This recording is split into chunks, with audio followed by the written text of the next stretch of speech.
wabarakatuh. Perkenalkan, nama saya Muhammad Rizky SPD. Saya akan menjelaskan tentang modul 2.1 tentang pembelajaran berdiferensiasi tentang koneksi antar materi modul 2.1.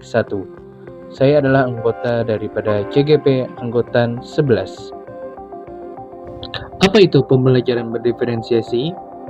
Yaitu usaha guru dalam menyesuaikan proses pembelajaran di kelas untuk memenuhi kebutuhan belajar individu murid.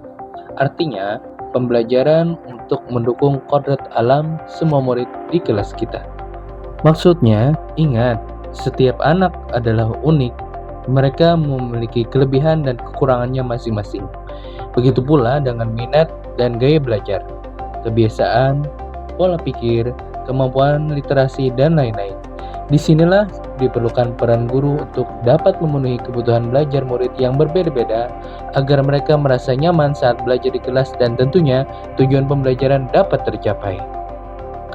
Bagaimana cara untuk dapat melakukan pembelajaran berdiferensiasi di kelas? Agar dapat melakukan pembelajaran berdiferensiasi, guru harus memahami tujuan pembelajaran, mengetahui dan merespon kebutuhan belajar murid, menciptakan lingkungan belajar yang mengundang murid untuk belajar, melakukan manajemen kelas yang efektif, dan melakukan penilaian yang berkelanjutan. Berkaitan dengan kebutuhan belajar murid, guru harus memahami 3 aspek berikut. Pertama, kesiapan belajar murid. Mengharuskan guru untuk menilai pengetahuan awal dan menentukan apa yang telah murid ketahui dan di mana murid berada. 2. Minat belajar murid.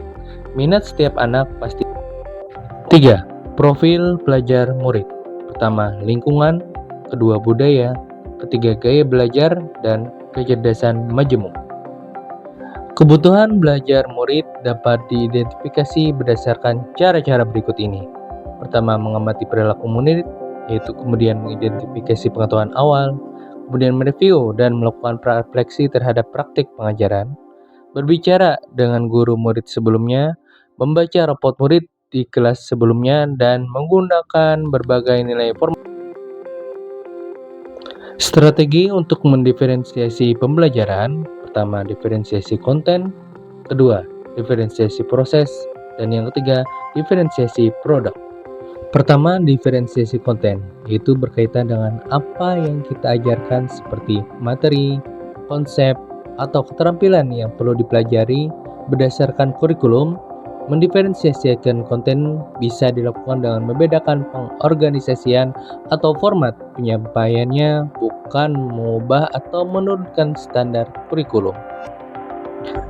Diferensiasi proses, yaitu kegiatan yang memungkinkan murid berlatih dan memahami atau memaknai konten dengan cara membedakan proses yang harus dijalani oleh murid.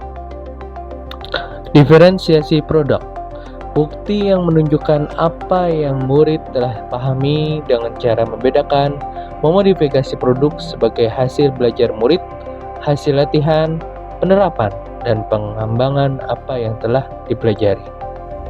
Apakah keterkaitan antara modul pembelajaran berdiferensiasi dengan modul-modul yang lain seperti modul 1.1, 1.2, 1.3, dan 1.4 dengan modul 2.1? Keterkaitan modul 1.1 dengan modul 2.1 yaitu untuk dapat melakukan pembelajaran berdiferensiasi, maka guru harus berusaha memenuhi kebutuhan belajar anak sesuai dengan kodrat alam dan kodrat zaman, berdasarkan filosofi Ki Hajar Dewantara. Keterkaitan modul 1.2 dan 2.1 yaitu dalam melakukan pembelajaran berdiferensiasi, seorang guru penggerak harus berpihak pada murid, reflektif, kolaboratif, dan inovatif untuk menciptakan pembelajaran berdiferensiasi agar dapat memenuhi kebutuhan murid. Dengan demikian, seorang guru penggerak dapat mewujudkan kepemimpinan murid. Hal ini sesuai dengan nilai dan peran guru penggerak. Keterkaitan modul 1.4 dengan modul 2.1 itu dalam pelaksanaan pembelajaran berdiferensiasi antara guru dan murid harus ada kesepakatan kelas terlebih dahulu agar proses pembelajaran dapat berjalan dengan baik sesuai dengan nilai-nilai budaya positif. Terima kasih. Semoga materi ini dapat mudah dipahami dan bisa diterapkan dalam kehidupan sehari-hari. Salam guru penggerak, tergerak, bergerak, dan menggerakkan.